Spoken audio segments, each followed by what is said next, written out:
welcome everybody. I'm here with Yogi Desai, who is a well-renowned figure, shall we say, in the world of yoga, especially in the West, in the United States. He was one of the many gurus that went to the West, especially to the west side of the States in California. And Yogi Desai set up the Kripalu Center for Yoga, which is a very famous center for yoga in the States. And he's also the originator of Kripalu Yoga, and he's the author of many books, including one called The Yoga of Relationships. And that's actually what we're going to talk about today. First of all, Yogi Desai, welcome. Thank you. It's so wonderful to be on your show and in your message that you bring to the world. And I'm glad to be a very important part. I'm glad to be part of it. Thank you. So, you know, Yogi Desai, you've looked at A Course in Miracles before, and actually this is how we kind of got talking through your Yes. one of your friends. And as both of us know, A Course in Miracles has very much Eastern roots, and Exactly. and in fact, Bill Thetford, who was the co-scribe of the course, called A Course in Miracles the Western Vedanta, or the Christian Vedanta. Right. And this topic of relationships is a very, very crucial aspect in the teaching of A Course in Miracles. So first of all, maybe let's start with the yoga of relationships. What does that mean? The yoga is all about your relationship with yourself. And yoga means unification within. And that is central to the relationship that gets reflected in everyone we are related to and everyone we relate to in the external world. So yoga of relationship means yoga of unification of relationship within, as well as that gets reflected in the outside world. So it is a very important fundamental part. Why? Because yoga means bringing all the conflicting voices in you into harmonious direction, so that there is a relationship that removes all the conflicting voices within. So that means when no matter what I am doing, there is what I'm doing, what I'm thinking, and what I'm feeling are in conflict. That means I am not in a harmonious relationship with myself. My different levels are going in different directions, wanting to be different, wanting to be somewhere different place than where I am now. I am thinking I'm not comfortable where I am. I need to be somewhere else where I can be more at ease. And my feelings has a totally different voice than what I'm thinking and doing. I may be uncomfortable here. I need to find a better place.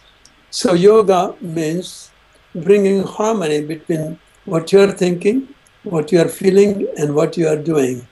That means restoring relationship with different levels of our being that are living in conflict. So, Yes. and this is actually a good topic to talk about, because I think for many of us, we think yoga as the physical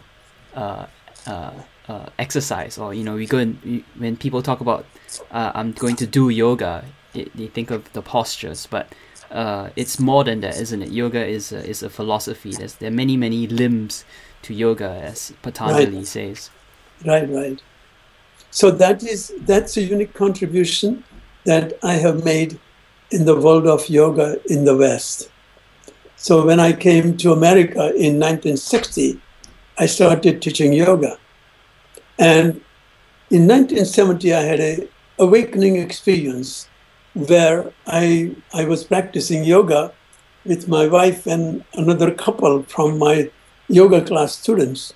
And suddenly there was some shift that happened, that my movements were guided from some other source other than my mind dominating my body and my mind driving my body. All of a sudden it was shifted, that there was another intelligence that was prompting my movements. That was the strangest experience I had. And when I allowed myself to go, because it was so compelling, that what happened is that higher intelligence that was guiding my movement, when that came, my mind that was guiding the movement took the back seat. It became the witness. And that is what started the whole new approach to the practice of yoga. And that intelligence lives within all of us. In yoga, it is called prana, our intelligence. And that prana is a direct extension of I am, the soul within us. So when soul enters the body, it enters through the medium of breath. And breath is what animates the body, and that is what is called prana.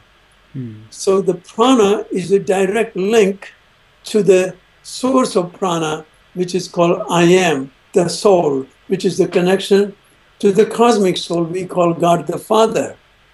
Our individual soul is what we call in the West the Son of God. Sure. And the breath through which life enters our body is called Holy Spirit in the Western understanding. So when I had that experience, I realized the real meaning of Father, Son, and Holy Ghost. Not only that, but I realized the meaning of prodigal son, our ego mind that has a domination over our subconscious prana, which is ego mind is on top of it. It's a evolutionary freedom. That's why ego mind can use the subconscious energy and use it in the way to shape the life experiences as it wants. So then I was able to create a whole new approach to yoga where my students could learn how to create the shift from ego mind as a driver, a performer, or an achiever of the yoga practice. And instead, create a shift how to go beyond the ego mind so your prana, your life force, the cosmic intelligence itself is awakened to create the movements. And this is what happened to my guru when his Kundalini was awakened. He had never learned yoga postures. He had never learned breathing techniques. He had never learned mudras. All the secret teachings of yoga that's hardly even known in the yoga world started manifesting through him, through that awakened prana. So I built my teachings on how to awaken the prana, which is how to establish connection to the Holy Spirit by going beyond ego mind through the witness consciousness. So that is why I call my yoga meditation in motion. So then in the earlier days, when I started Kripalu Center for Yoga and Health in 1981, I taught that yoga, and I wrote books on Kripalu Yoga, meditation in motion. Now I have even evolved into the next level. I call Amrit Yoga, explore, expand, and experience the inner dimension of yoga. So then I have also written a book on Patanjali Yoga Sutra, how to integrate his teachings into the practice of eight-limb yoga as Patanjali explains. So this is what I teach as to how to practice Patanjali's yoga. What does he say what yoga is about? He says yoga chitta vritti nirodha. Yoga means witnessing the modifications of mind. And this is precisely what happened when I was awakened into that dimension, that I wasn't witnessing the modifications of the mind, but my guru had given me energetic transmission called Shaktipat. So because of that, I went into that dimension by Guru's grace. So my body started performing postures spontaneously, driven by the higher intelligence that I entered into through the grace and the blessings of my Guru. We call it Shaktipat Diksha. Yes. So from that, then I said, from those postures, because they were guided from the higher intelligence, all the movements were designed to address the specific tensions and blockages in my energy body, because energy is intelligence. So what happens is this subconscious energy, which we call the autonomic nervous system of sympathetic and parasympathetic nervous system, that carries out all life-giving functions like circulation, digestion, elimination, anabolic and catabolic processes. They all happen with that intelligence. But when you combine that intelligence with the witness, it takes a jump from subconscious intelligence to superconscious intelligence. So before it could only function restoring balance that happens in the sleep in a subconscious level, to awakening to the evolutionary stage where the same energy that carries out all life-giving functions with cosmic intelligence takes a leap into the evolutionary intelligence and performs all the evolutionary functions independent of the mind and ego. So most people do not know this secret that is called actionless action. In Bhagavad Gita, it is explained how to perform the action where you have entered the actionless part of your being. And most people do not know there is such a thing. So this was my direct experience. That means I wasn't performing the action, and yet the actions were performed directly through my body. So that is called meditation in motion. So that is called dynamic stillness. Even though you are moving, you have entered the complete stillness. So that is called paradoxical stage.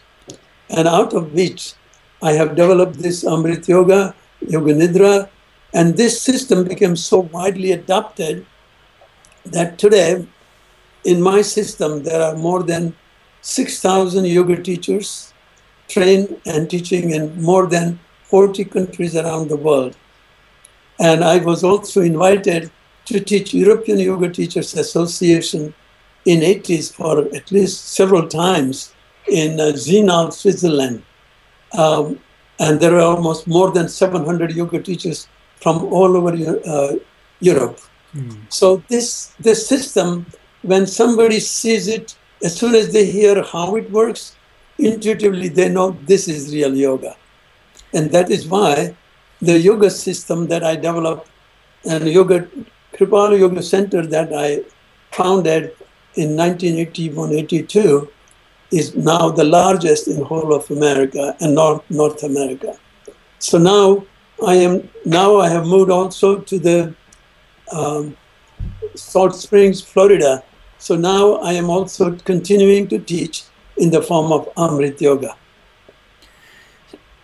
Yeah. So, and no, I definitely appreciate how profound that is, because actually, what we're talking about here is moving beyond the mind, isn't it? Yes, and exactly.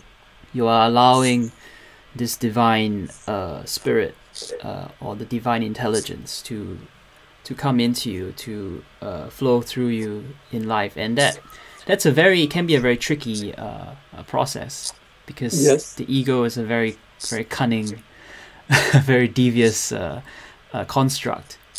No, that what you say is very important. If you haven't learned, if you haven't yet learned the technique of how to awaken the prana, then when you do that practice, you do it with integrative intention. So every time your ego comes in, you know you are off the track, so you come back. So it acts as a biofeedback, the integrative intention. So ego operates in conflict. It operates as fight or flight reaction. How to bring the light of consciousness on the edge. So whenever you are performing postures, any posture you perform, you come to an edge where you feel like you cannot go any further, and your mind comes in and your ego comes in. If your ego comes in, it comes in and it turns that edge into battleground, fight or flight reaction.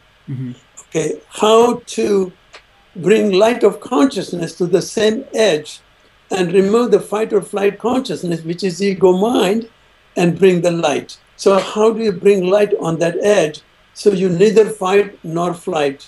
People do not know that there is another option. So what is the other option? You bring the breath, which is the spirit. First of all, that learn how to disengage from your mind, from your ego. So breath or pranayam plays a very vital role in disengaging from the mind and by bringing witness. So when you combine pranayam with witness, then only it is pranayam, otherwise it is breathing exercise. So when person brings breath and witness awareness to that edge, he neither fights nor runs away from it. And miracle happens. What is the miracle? You, instead of fight or flight, that is inner tension and conflict, you resolve inner conflict, your tension is released, you are relaxed. Light of consciousness allows you to enter into integrated space. You do not judge your performance, you do not judge yourself, you are not comparing yourself with others.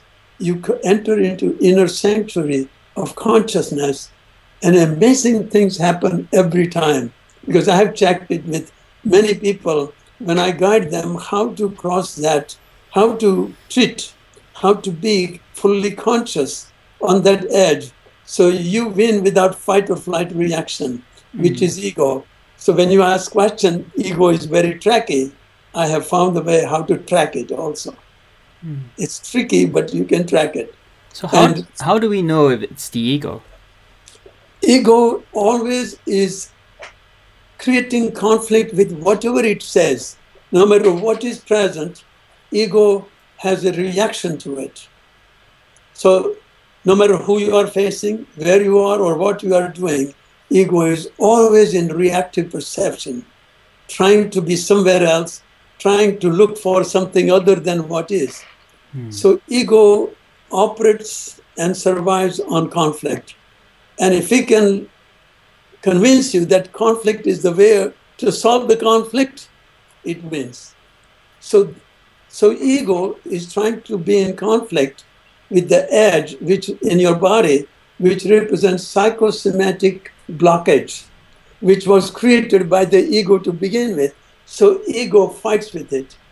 So what I say is you cannot solve the problem by the same ego that created it to begin with. So that is why this is called third option that is usually not known and people do not use, that Patanjali suggests. So Patanjali says, be witness to the modifications of mind. He is saying, track ego, make sure your ego is not performing the postures. Or performance of the posture should be how to go beyond the ego mind as leading your postures. So that's why he said that. And in the first sloka, Patanjali says, now the practice of yoga. So when he says now, he's using such terse words to express. So his master, so all Patanjali's Yoga Sutras could be written in 3 pages. It's so terse. So when he says, first, now the practice of yoga, he's not saying, now let us practice yoga. No, he's saying how to enter into the practice of yoga by entering into now. In now, there is no mind, because ego mind survives on breath in and breath out. What is survival for the ego? Ego operates on the memories of the past and future dreams. It cannot survive in the present. So how to enter that present so that you are, and your prana body, even though it is moving, it is always in response to what is present, not what your ego mind says to do about that. So that is why this is miracles it performs. I have been invited all over the world in many different countries to teach this approach to yoga, because that is really yoga that is in perfect harmony with Patanjali says. And Patanjali says, I have written a book on Patanjali, how Patanjali means, what he means when he says Ashtanga yoga. Let's say 8-limbed yoga. When he chose those words, he exactly meant that yoga is a body with many different limbs. You cannot use that practice as a step ladder yoga. He didn't say this is a step ladder yoga. You practice asana, then you practice pranayam, then pratyahara, then dharana and dhyan. No, that is why I have staged this whole system as Patanjali explained in his source book called Patanjali Yoga Sutra, the ultimate authority in the practice of yoga. So I teach 8-limbed yoga. I call it Amrit Yoga because my thousands of followers who practice my system, they recognize it, not because I am better or anything like that. So because there are so many different names, how do you identify? So you have to use that way. But it is Patanjali Yoga Sutra. There it is 8-limb yoga. So what is 8-limb?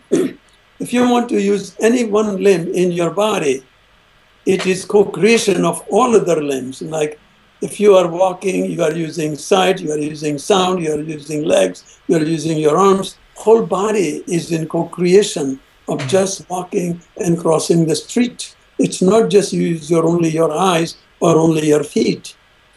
So also this, when Patanjali called 8-limbed body of yoga, he meant how to use it as a holistic approach so that you are using what is usually broken as Hatha and Raja Yoga as two separate practices. How can you do two separate practices and arrive at non-mental? So meditation means non-mental. And he says yoga means non-mental. He didn't say yoga means practice of postures and attaining perfection in posture.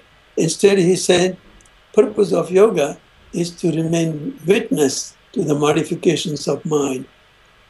So I have brought, because people who have written commentary on Patanjali Yoga Sutra, most of them are philosophers. So they did not use his 8-limb yoga at all. They just explained philosophy behind their sutras.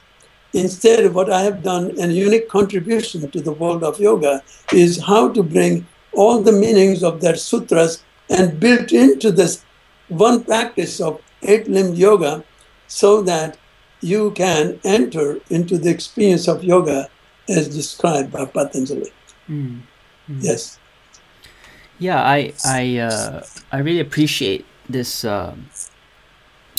because A Course in Miracles is done in the mind, and that's the difference, I would say, between what you're teaching and what yoga is about with the asanas, which is involves the body, whereas A Course in Miracles is really done in your mind. It's not.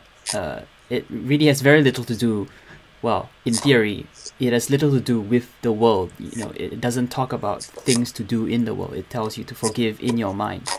Right. And I suppose one of the advantages of what you're teaching is that it helps to make sure people aren't having this pseudo spiritual reality in their heads, and they're not in their heads all the time. So connecting to the body, being centered in the body, that helps with the kind of groundedness of so what this is the how I is. explained that what you just said.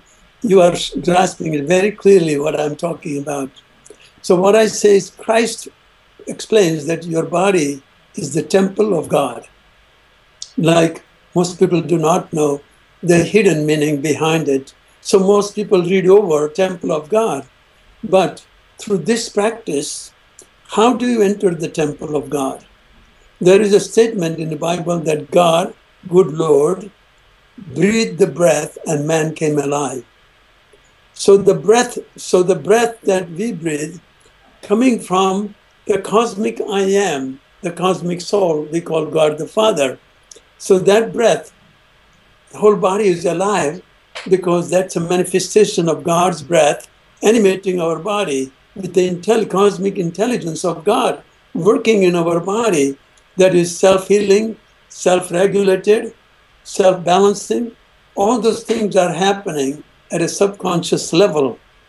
So if you know how to connect with that intelligence, how do you go? Because mind has dominated that subconscious body and abused it in many different ways.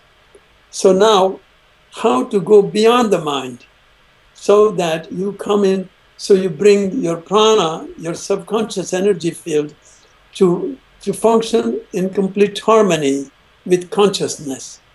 So in yoga, it is described as Shiva is consciousness within us, and Shakti is the energy that manifests in our body. So the consciousness remains formless, unmanifest, eternal, omnipresent, but it manifests into our body and the body of creation through the medium of his energy, intelligence, we call breath of God. So, but then ego mind on an individual level has the ability to use this energy to find pleasure and from food and indulge in food. Well, as soon as you indulge in food, you violate your body. That means you use your prana, wisdom of the body, ego mind ignore it, and abuse your own body. Some people use 5 senses and sensual pleasure indulgence. By indulging in the sensual pleasure that hurts the body, means we are using the subconscious energy field that animates the body and converting into the unconscious patterns, self-abusive patterns. And those self-abusive patterns are consuming every time you are addicted to something, you are also afraid of, a fear of it begins to come. So your choice is what ego works with choice and pre-programmed choice, as we were programmed in our childhood, in our culture, in our society. So what is yoga? Yoga is moving into witness. So that means you go beyond your pre-programmed choice. So when you go beyond your pre-programmed choice, you are in tune with the prana, your energy. So choice is using it in an abusive way. Why? Because choice was learned. Children, they learn the choice to say, this is mine, I own it. This is my pleasure, you gave me pleasure, you are my friend. You gave me pain, you are my enemy. Actually, all those creations are ego mind. So how to go beyond it, that is so central to the practice of yoga that I teach. I have people come from all over the world in our yoga teacher training because they see that this is real yoga. Because everybody, most people who are practicing yoga, they're practicing physical discipline of yoga. And yoga is integration of the whole person. And physical discipline is only you are dealing with very small part of the whole that you are. So how to step out of dealing with the part to connecting with the whole. So when you deal with the part, you are in conflict with everything that you are ignoring. So that discipline, when it is delivered by ego, it is in conflict with the whole within and creating by fight or flight reaction, you can become a better practitioner, but not whole. You see the difference? So yoga is moving towards oneness, harmony, whole. And that whole is called holy. And that is called sacred domain of the practice of yoga. And this third choice, beyond the fight and the flight, would you say that's non-duality? What is non-duality? Non-duality is if you want to enter that domain of non-duality called oneness, absence of conflict, absence of disharmony, you have to enter through the door called witness. I do not choose. Witness means I do not choose. And that is called meditation. How do you enter meditation? Only when you witness where there is conflict, you remain choiceless, witness, and you enter the door to divinity. So that is why this yoga I call yoga of meditation in motion. Without meditation, there is no yoga. Because anything that any action, the result depends upon who is driving it. So ego mind lives in the dimension of time. What is the meaning of the dimension of time? Ego mind is trying to fulfill everything that happened to it in the past. It is not dealing with any other problems other than problems it encountered and the solutions it encountered in the past, but they were both misperceived. Why misperceived? Because they saw it should come from the other. And when it failed, they blame other, and then when they create a lot of tension inside, become weak, then they teach, forgive other. Forgiveness is not real there, because first of all, you expected it to come from other, and that is why you were in conflict with the other person. Mm-hmm. So the conflict, where is the root? My expectation is the root. So when I let go of my expectations, I don't have a conflict. So I ask people, how many people you have conflict with from whom you had no expectations at all? So we are in conflict with expectations. Why? Because we haven't yet learned how to get it from the source within. That's why the ego is trying to create resources outside. You have sources within, resources are outside. So when ego tries to create resources for love and acceptance and approval, all that is seeking outside. All the energy that you spend in seeking cannot complete Gestalt, because to complete the Gestalt, you have to find it from source within. Do you see? As a result, all such experiences that become the pattern into unconscious body of personality, which is in perpetual conflict with the self that we are. And then every time you try to find it from the other, like you fall in love with somebody else, to find what you are looking from them, you are looking for what you expect from them. Means, I haven't found the source of love within me, but I am trying to find it from the other. So what does that mean? I may be unhappy with me. I may do things to destroy my health, peace of mind, and I might be in a self-destructive mood. But I want to marry you so that make sure you don't disturb me, so that I feel loved by you. Is it possible? Yeah, of course not. So that is, we are everybody. This is humanity I would say, the collective unconscious. Humanity is now at the level of collective unconscious, most of them, not everybody, where they are seeking solutions by creating external resources for their happiness and fulfillment. And that means we have become ego mind oriented, creating resources. Yoga is returning to the source, and source of infinite power and information and energy. So that's what I teach, how to get in touch with that source of power within you. Yeah, I guess with this, with romantic relationships especially, I wonder if you could talk a little bit more about that, because, obviously it's an ongoing process, right? If we all sought to be enlightened before we got into a romantic relationship, that wouldn't romantic relationship.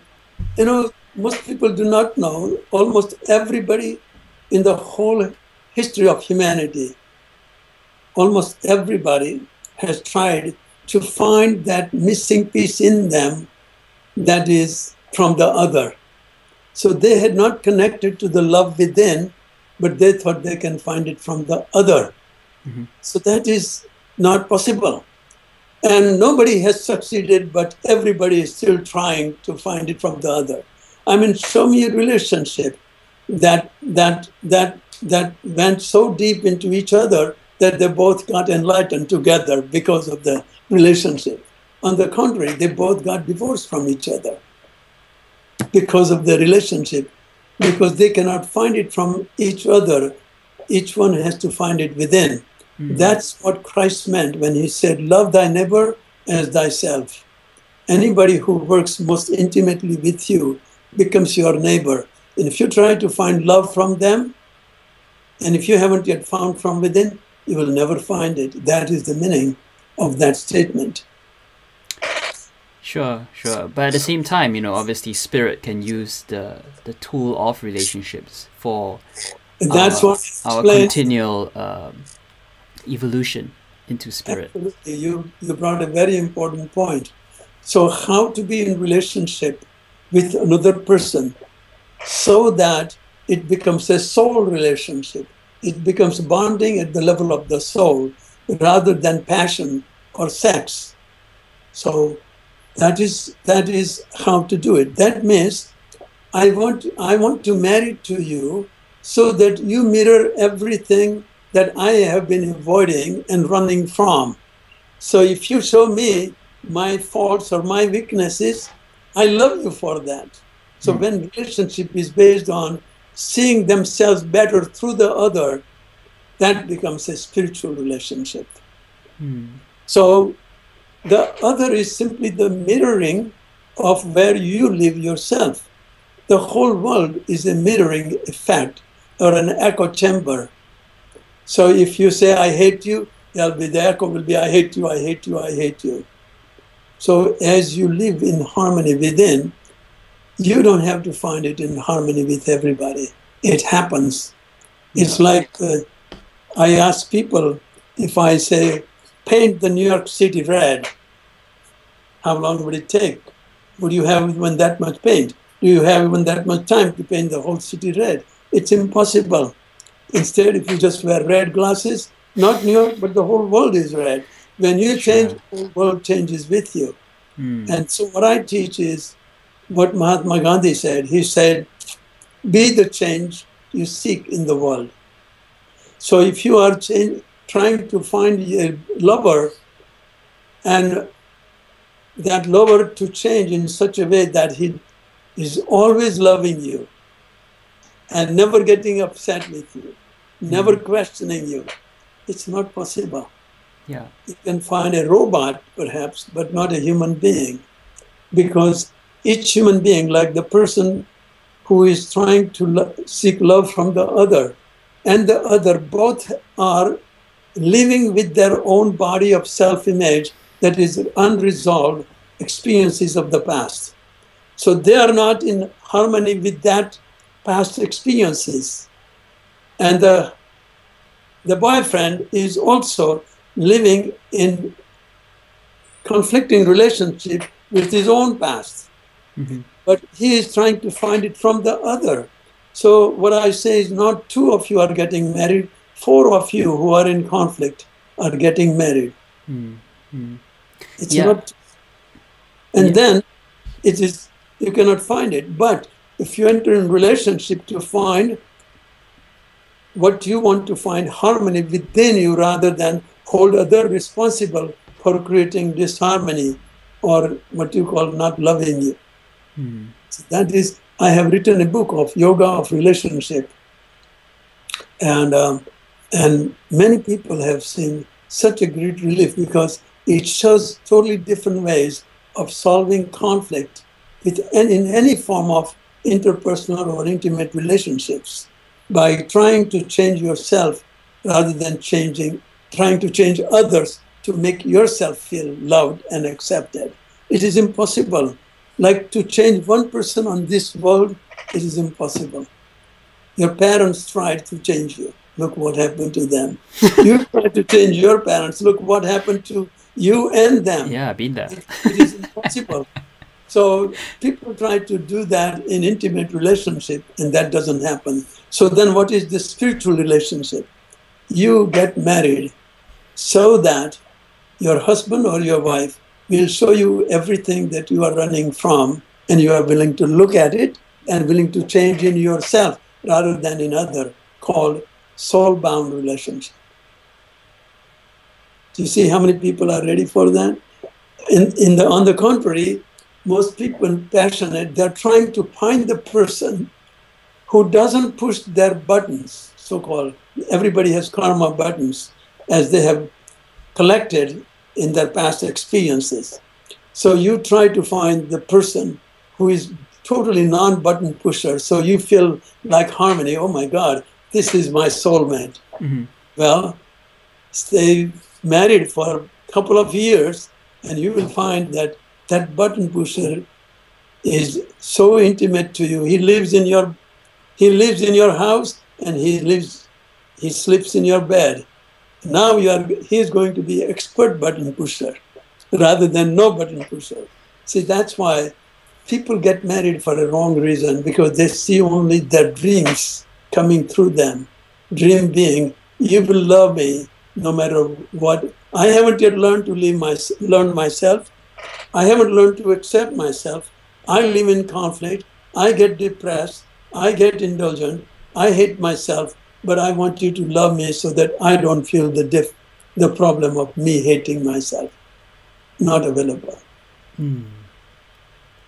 This is deeper because, like in Course in Miracles, there are many beautiful teachings that when I read it, I said, this is like Eastern Vedanta in a way, very ancient teachings.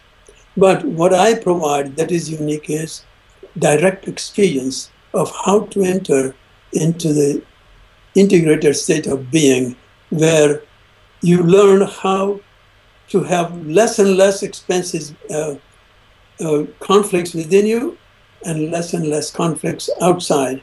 And when you become fully enlightened, the whole world is there, but you don't see conflict anywhere. Neither do you feel the conflict anywhere.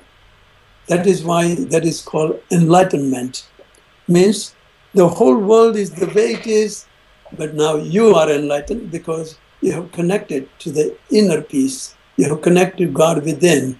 You have connected to the light of consciousness within. Hmm. So is enlightenment being the witness? Right. And not witness once in a while. Enlightenment means you have practiced witnessing and gone through many experiences where you held others responsible for your unhappiness, mm-hmm. or yourself and criticize yourself. So when you witness, you have healed the conflict between you and yourself and you and the other. So as that conflict resolution matures so fully that you see it, you have learned how to solve it within rather than seek it coming from other. Mm. That is enlightenment. So do enlightened people suffer? Enlightened people never suffer. All the people who are trying to find the love from the other, they suffer from the addiction to the attachment love. It is not love. So when you find it from other, you get attached to it. And then you, in the beginning, you are silently expecting love, and it comes in the earlier stage. But then, because it appears to be coming from other, you begin to demand from the other. Mm. Then relationship of love turns into conflict. Mm. So now what I say is I'm not talking to the people who have just fallen in love. I said, come back in a year, we'll talk. Sure. Because they will find out that it is not as good as they think. Mm. Because if they don't find it from within, they'll never find it from anybody else or anything else. That is yoga. Yoga means seeking harmony, balance, integration, and unification within. Means find the source. Instead of looking through the resources, means finding right relationship, right kind of people, so you don't have conflict. Mm. If you have conflict, you have to be the right person to seek the solution. You mentioned karma earlier. What is karma, and how does it relate to forgiveness? That's a beautiful question. Karma means everything I try to find from the external world, and I use my energy that is directly God's intelligence, subconscious, but my ego mind can dominate. So I use that energy to find resources outside.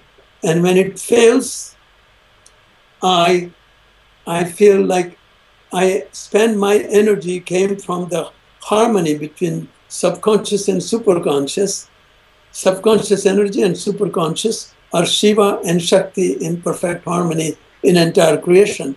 But ego mind used it to create it somewhere outside. It lives inside. But when I try to create it outside, it becomes a karma. Means I am lying to the reality.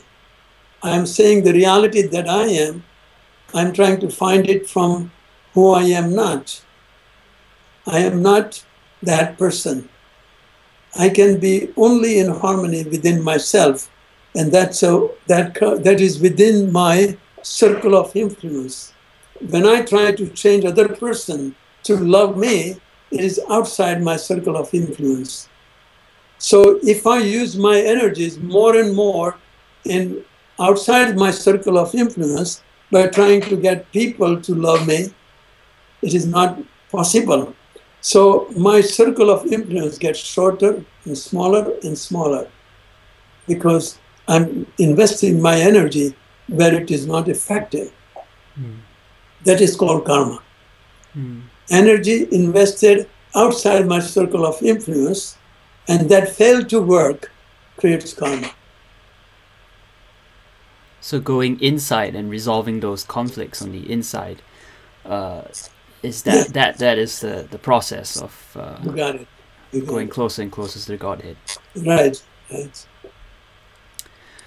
Yogi Desai, it's been a wonderful interview. I'd like to go on for this conversation, but we'll try and keep it to about 15 minutes. Any kind of last things you'd like to mention to our listeners and viewers?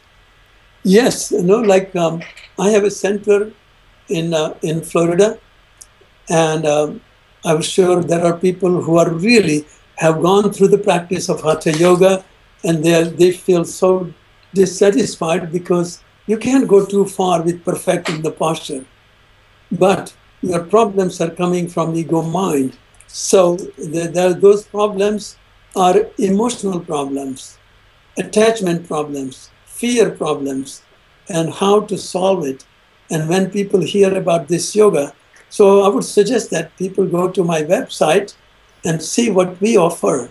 So they may have a connection to the how to experientially translate the teachings of miracles, Course in Miracles. So all those teachings I teach, and I lead people and give them the direct experience of everything that has been taught, which is how to connect with the power of God or power of consciousness within you. And I give all the techniques through the practice of Hatha Yoga, and I'm in an 8-limb yoga, Yoga Nidra, quantum breath meditation, and I call this integrative Amrit methods, I am techniques. That's what I call. So it is so wonderful to be with you, and you asked us such a right question, so that prompted me to, I hope I haven't talked too long. No, I thought you touched on some really fantastic points. So our website is www.amrit, A-M-R-I-T, yoga.org. Sure. I'll put a link on the description page of the video. Right. And I love to be more connected with people who are in Course in Miracles, those who are looking for experiential dimension. So this is my book of Yoga of Relationship. Sure. Yes. And I have many other books on explore, expand, and experience. The the yoga practice. So this is my book called Amrit Yoga, Explore, Expand, and Experience the Spiritual Depth of Yoga. And then this is my book on Amrit Yoga and Yoga Sutras. So in other words, there are people who are practicing yoga, and also they are seeing the depth of Course in Miracles, how to turn it into direct experience. Sure. That's what I teach. Sure. I wish, thank you so I wish much. the same connection with you too. You are doing great work. Please continue. Thank you very much. Thank you.